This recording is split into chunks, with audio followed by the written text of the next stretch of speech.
नमः शिवाय। इस वर्ष आषाढ़ की गुप्त नवरात्रि 19 जून से प्रारंभ हो रही है।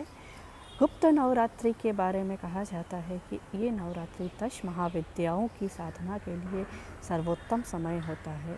वैसे तो हमारे हिंदू शास्त्र के अनुसार 4 नवरात्रि आती है। एक माघ मास में, दूसरी चैत्र मास में, तीसरी आषाढ़ मास में और चौथी हमारी जो शारदीय नवरात्रि होती है वो आती है। इन 4 नवरात्रि में हम अश्विन नवरात्रि और चैत्र नवरात्रि को मुख्य रूप से मनाते हैं। इसके साथ माघ की नवरात्रि और आषाढ़ की जो नवरात्रि होती है इसे हम गुप्त नवरात्रि कहते हैं। गुप्त नवरात्रि में हम 10 महाविद्याओं की साधना करते हैं।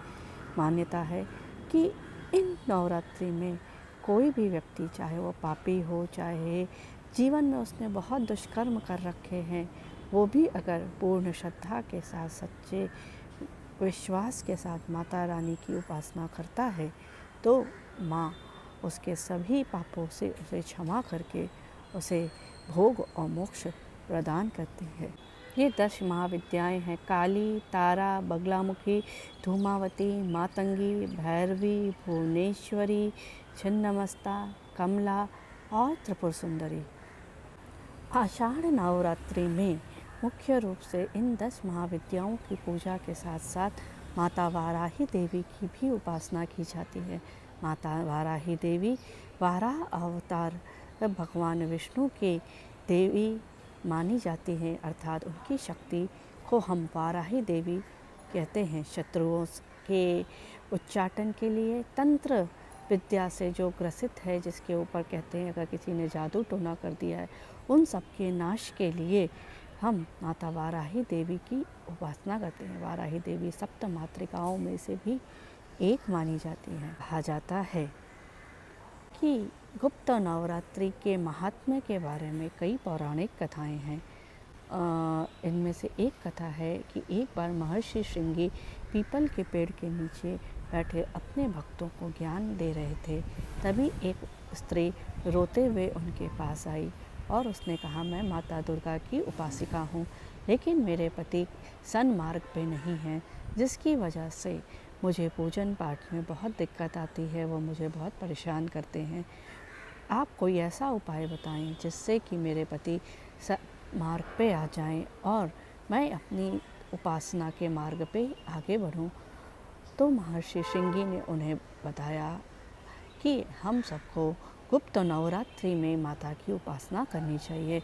ये उपासना हमें हमारे सभी कष्टों से मुक्त करती है। कहा जाता है कि इसी 10 दिन की साधना से उसके पति की धीरे धीरे जो व्यवहार था उसमें परिवर्तन आया और उनके घर में भी सुख समृद्धि का वास हुआ। एक और कथा के अनुसार कौशल देश के राजकुमार एक बार अपनी माँ के साथ जंगल में जाकर शरण लेने को मजबूर हो गए, क्योंकि उनका राज्य बाट सब छिन चुका था।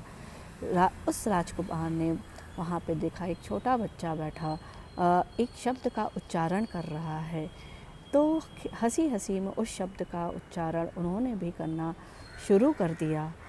और उस समय गुप्त नवरात्रि चल रही थी। वो शब्द कोई और नहीं, बीज मंत्र क्लीम था, जो माँ काली का होता है। वो कहते हैं वो उससे माता काली उस पर प्रसन्न हो गई, उसे वो मंत्र सिद्ध हुआ और उनके आशीर्वाद से उन्होंने पुनः अपने पूरे राज्य को प्राप्त किया और सुख समृद्धि के साथ आगे का जीवन व्यतीत किया। गुप्त नवरात्रि की साधनाएं तांत्रिक साधनाएं होती हैं और तंत्र के साधक और 10 महाविद्याओं के साधक के लिए ये अमृत काल होता है। इस काल में वैसे ही घट स्थापना की जाती है, ठीक वैसे ही पूजा पाठ किया जाता है जैसे कि नवरात्रि में करते हैं हम। चैत्र की नवरात्रि और आषाढ़ की नवरात्रि में करते हैं।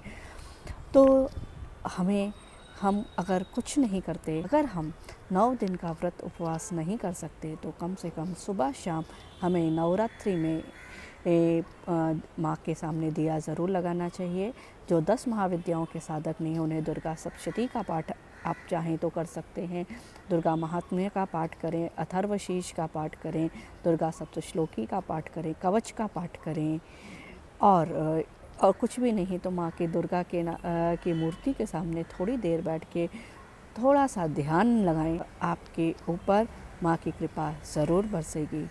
मान्यता ये भी है कि एज पर ज्योतिष शास्त्र हम ये गुप्त नवरात्रि में माँ अपने 9 ग्रहों को शांत करने की भी पूजा करते हैं। मान्यता है कि शनि से पीड़ित लोगों को माँ काली की आराधना करनी चाहिए। त्रिपुर भैरवी की उपासना हमारे बुध ग्रह को मजबूत करती है। भुवनेश्वरी देवी की उपासना करने वाले का चंद्र मजबूत होता है। राहु की शांति के लिए छिन्नमस्ता देवी की उपासना करनी चाहिए। लग्न को मजबूत करने के लिए भैरवी देवी की उपासना बहुत कारगर होती है। अपने केतु को मजबूत करने के लिए धूमावती देवी की उपासना करें। मंगल की शांति के लिए हमें माँ बगलामुखी देवी की उपासना करनी चाहिए। मातंगी देवी की उपासना हमारे सूर्य को मजबूत करती है। जिसकी कुंडली में शुक्र कमज़ोर है, उन्हें माँ कमला देवी की उपासना अवश्य करनी चाहिए।